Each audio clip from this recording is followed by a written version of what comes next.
Hi, I'm Timothy from Argon Sports Marrakech. What's Argon Sports, you might ask? Well, we're basically like your hometown bike shop, but we're a little more heavily weighted towards touring and a little bit more on bike rentals, etc. So we've been in business for 15 years, and you might ask why the name Argon. Well, the reason Argon is because there's a tree in Morocco that's kind of a thorny tree that has this fruit on it, and it only grows in Morocco. Let's talk a little bit more about what we're coming here to talk about today, which is a rebuild of our fleet. It's a 2014 Giant Revolt 2. We have 10 of them, and we're getting ready to revamp those bikes. If you know us, you know that we just got a new shipment of Giant Revolt Advanced Carbon, which are really nice bikes. And so you might ask, with a fleet like that, why are you thinking to rebuild bikes? Well, there's a good reason, is that there's a huge demand in Morocco, particularly, of bikepacking and also self-guided tours. And so people come to Marrakesh and they want to ride the Atlas Mountains. And what we want to do is convert these bikes into sort of Atlas Mountain machines that'll be really good for bikepacking and really good for gravel riding.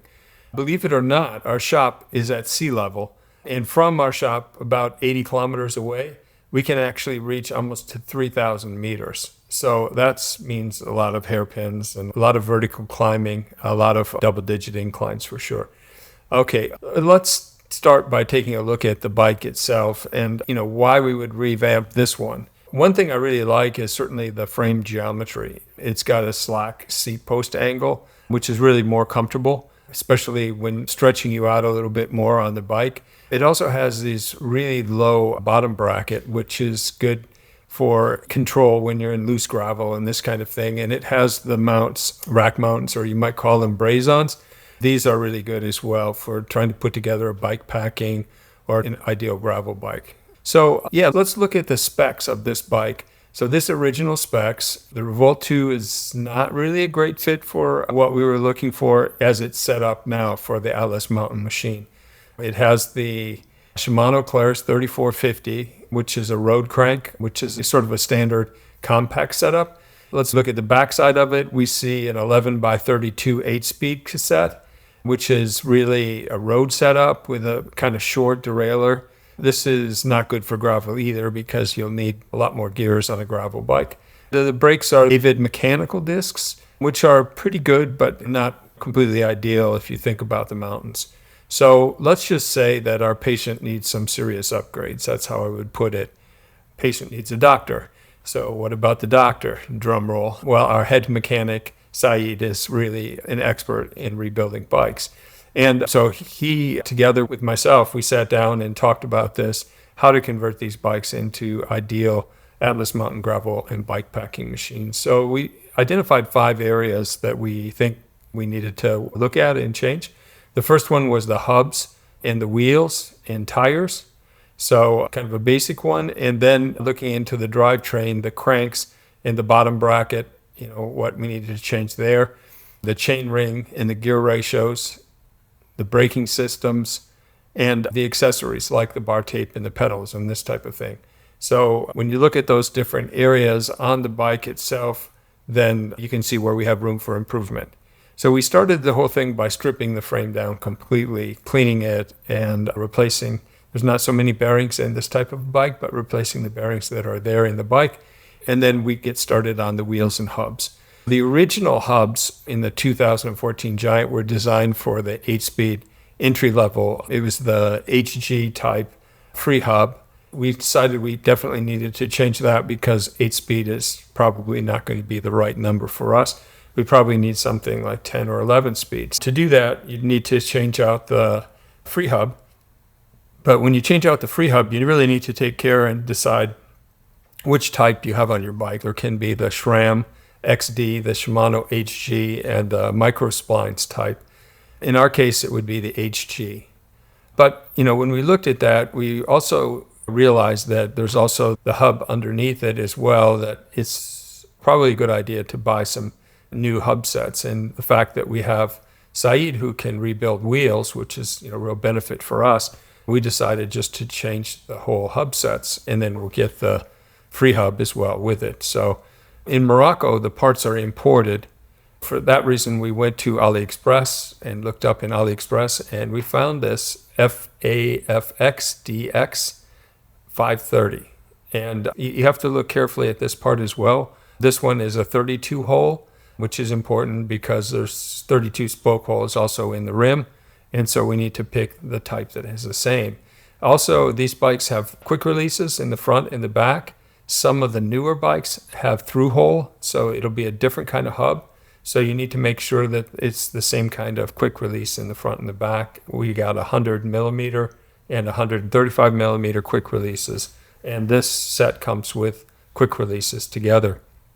Now, these new hubs are lighter, and also they have multiple compatibility. That means they're compatible with 7, 8, 9, 10, and 11 speed cassettes. So it really gives us the flexibility we're looking at. And then after rebuilding the wheels, then we upgraded to 40 millimeter tires. I think we can go a bit bigger if we wanted to, but we wanted to make sure and do sort of an all-road tire since we're looking at gravel, but we're also looking at bike packing. We can throw knobby tires on there as well if we need to. Now the next part is really looking at the crank and the bottom bracket. The original bottom bracket for the Claris is a square type that just sort of bolts, and you slip the end over. You have a square hole and a square end, and you slip it over and put a screw in. That bottom bracket is also kind of clunky and heavy, and we wanted to replace that. We wanted to put in a BB86, a BSA type with screw threads on it, and we were able to do that in this case and then get rid of that clunky square item. Now, we went back to AliExpress, and eventually we settled on the EvoSid crank. It's a single-speed system with a crank length, arm length of 165, 170, and 175. And I think if you follow like professional racing, you see the crank arms are getting shorter and shorter for higher spinning performance. And I think it's a good idea for us as well to go a little shorter than what we would have normally done back in the days. And that's what we've done. There's a good collection of different types of platters available. There's a 40, and then all the way 2 teeth up at a time to 50. So 42, 44, 46, 48, and 50. So those give us a good choice of platter types, and it also works in 8 all the way to 12 speed. So I mentioned in the last section eventually, and I'll throw a lesson in here, we learned about which is the Q factor, which you might already know. A Q factor is like the measurement in between if you take the two cranks on the outside and you make a measurement between them, there's a certain distance. A road bike is usually around 150 millimeters, so a little more narrow.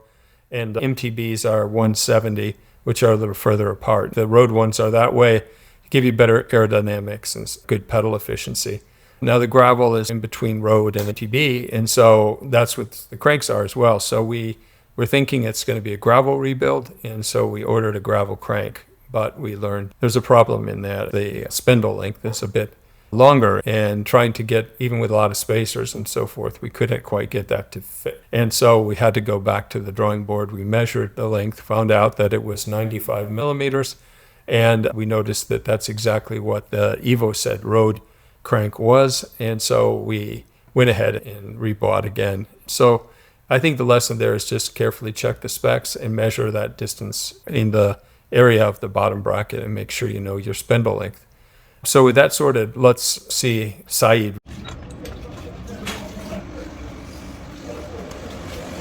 The next section is chain rings.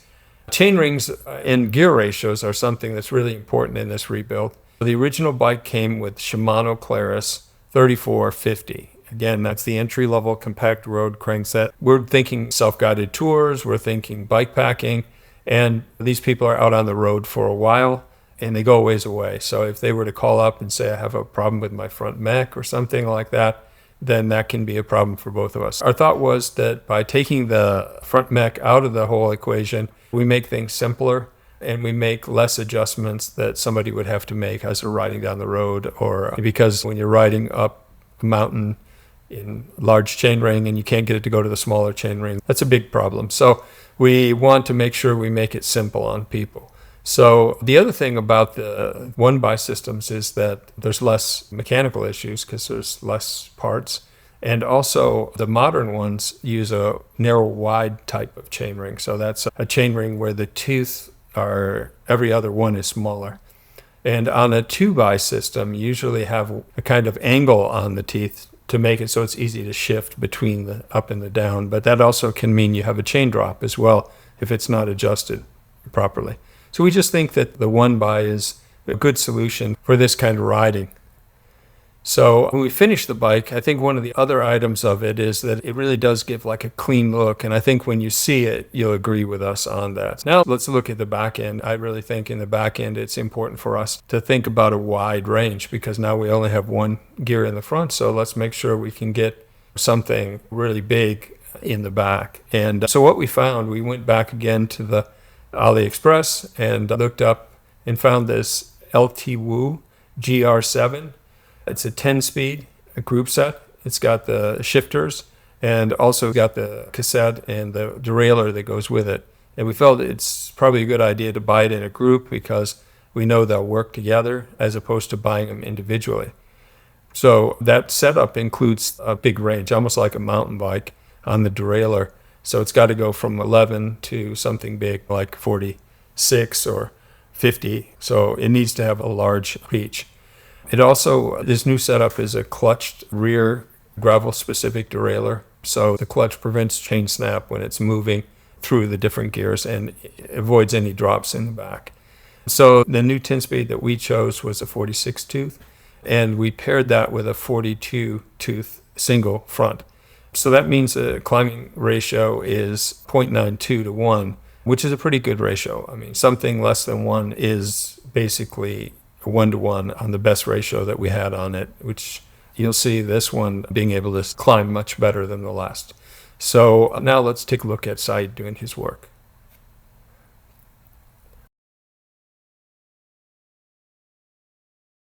Okay, now let's hit the brakes. That's number 4 on the list, and something that's important as well. The original are Avid mechanical disc brakes. So we do have the mounts in place on this to do any type of brake we want to put on it as far as disc goes.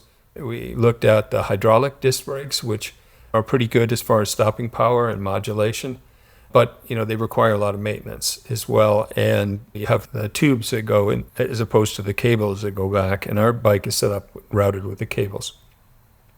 So we did a little bit more studying and saw that there's actually, beyond the mechanical and the hydraulic, that there's actually a hybrid type which has come out recently, and these can replace the mechanical brakes on the bike and give you the same kind of stopping power as the hydraulic brakes.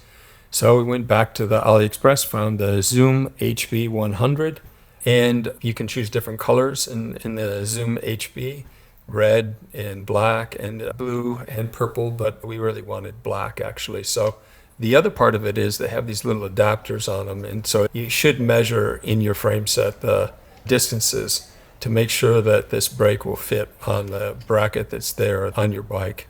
These new systems are actuated by the cable, just like the old systems were, but it's a self-contained hydraulic caliper.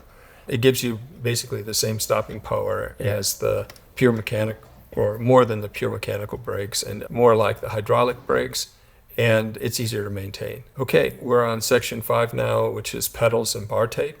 And for bar tape, I think it's important to rebuild. You definitely don't want to throw old bar tape on, so you should choose what you think's the best in this situation. And for us, we chose the kind of perforated foam type, so you have good grip in case it's wet a little bit. Also the foam type, because you're going to get bumped around a lot if you're doing gravel.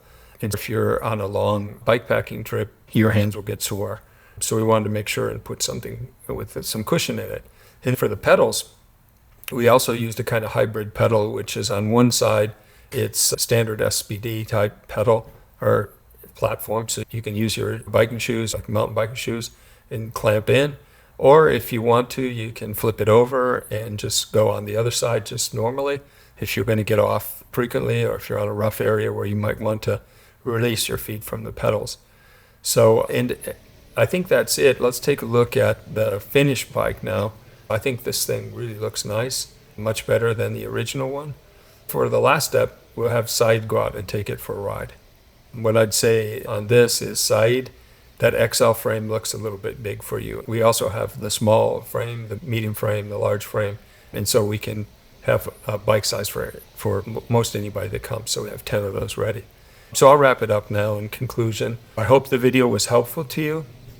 I hope you were able to get some ideas if you were trying to do your own build, or if you are coming to Morocco and thinking about biking, please give us an email. It's info@argonsports.com, and I'll leave it in the description. We can do anything. Just basically consider us your resource in Morocco for anything to do with bike rentals, bike touring, multi-day touring, self-supported tours. If you're flying in with your own bike and you need to do some extra work on setup or something like that, stop by the shop and we can definitely take care of that.